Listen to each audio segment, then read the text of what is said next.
When you hear something about Buddhism in the daily news, you usually think of it as having a background of huge idols and yellow-robed monks with a thick atmosphere of incense fumes. You never feel that there's anything in it for you except maybe an exotic spectacle.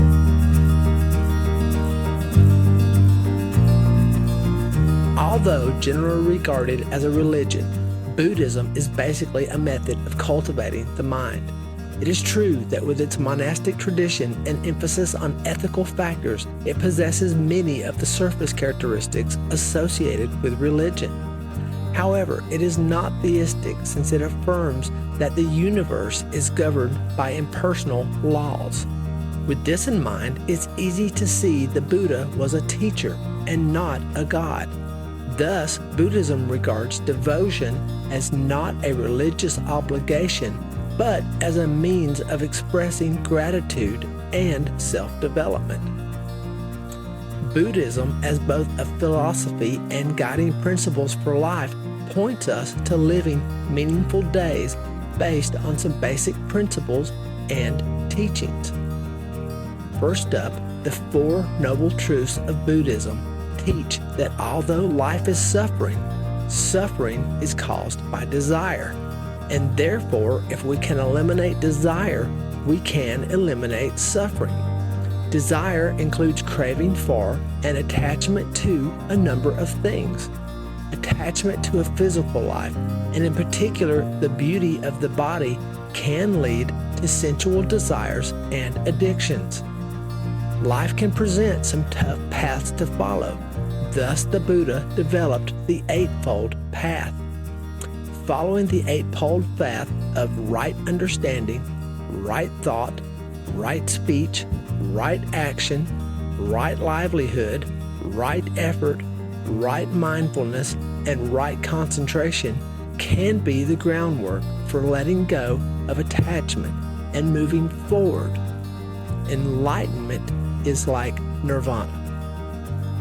Living in accordance with the principles of the Eightfold Path includes efforts to avoid temptations that lure one towards desire. Buddhism provides specific guidelines for right practice. Monks avoid attachment to physical comforts by wearing simple clothing without adornment, eating whatever food is provided willingly to them by members of the community, and remaining celibate. Laypersons can curb desire and seeking balance, and we should neither starve nor overindulge in food or other pleasures. We should be pleased by the beauty inherent in all living beings and life, and do so without attachment to that beauty. A well-known Buddhist parable tells the story of Queen Kema, wife of an Indian Maharaja, who was infatuated by her own beauty. The Buddha presented her with a vision of a beautiful flower and showed the flower gradually changing from a magnificent bloom to an infirm, shriveled old stem. Seeing the transformation, the queen realized the vanity of her false pride and the impermanence of her self-indulgent beauty, and thereafter she sought to lead a more enlightened and wise life. Buddhism's rejection of physical gratification as a means to happiness should not be interpreted as asceticism. The Buddha did not dismiss or renounce beauty or bounty as part of existence. To the contrary, the Buddha spoke often of beauty and espoused gratitude for bountiful times as an incentive for more enlightened living. The beauty of nature, of flowers, the moon, animals, trees, and mountains, for example, is a common theme in Buddhist text. In the Theragatha, or the verses of the elders, Mahakassapa, one of the Buddha's closest disciples, wrote of the beauty of nature. He wrote, "These days, with hues of dark blue clouds, where streams are flowing, cool and crystal clear, with animals covered in shining light, these sights delight my heart." These physical things can serve as meaningful purpose in our life. The lotus flower in particular has special meaning in Buddhism as an element that holds great beauty. The lotus grows from the mud and mire at the bottom of a lake, yet blossoms into an immaculate, fragrant flower, unfolding its sparkling petals towards the sun.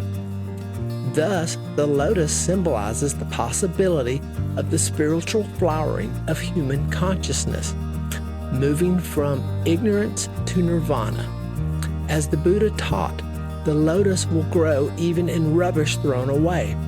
It will delight the heart with its sweet smell and beauty. It takes what is given and produces beauty from it. We too can flourish with this same energy. Various meditation practices instruct practitioners to visualize the Buddha, usually translucent, with supreme light emanating from his being.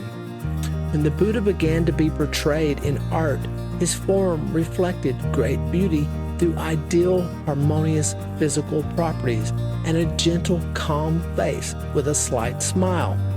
Much like the lotus flower, the Amida Buddha, or the Buddha of infinite light, honors these very qualities and these very mindsets. In Buddhism, beauty is an intrinsic quality of all things, not a subjective attribute restricted to a few. Beauty, the Buddha taught, should not become the basis for individual likes or dislikes, as this leads to attachment. Rather, we should find joy in the beauty around us without attaching external values to it. Buddhism recognizes that all beings are part of a whole, and the whole is beautiful. Beauty is without any specific form, and in effect could be called formless. Yet it also serves as a unifying force.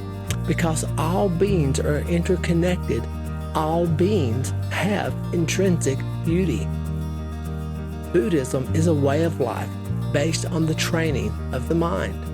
Its one ultimate aim is to show the way to complete liberation from suffering by the attainment of the unconditioned, a state beyond the range of normal untrained minds.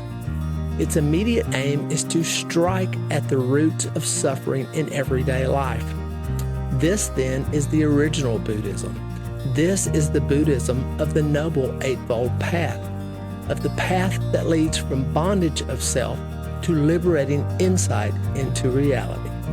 Please consider these thoughts as you move forward in your days, and as always, peace and love, Jim.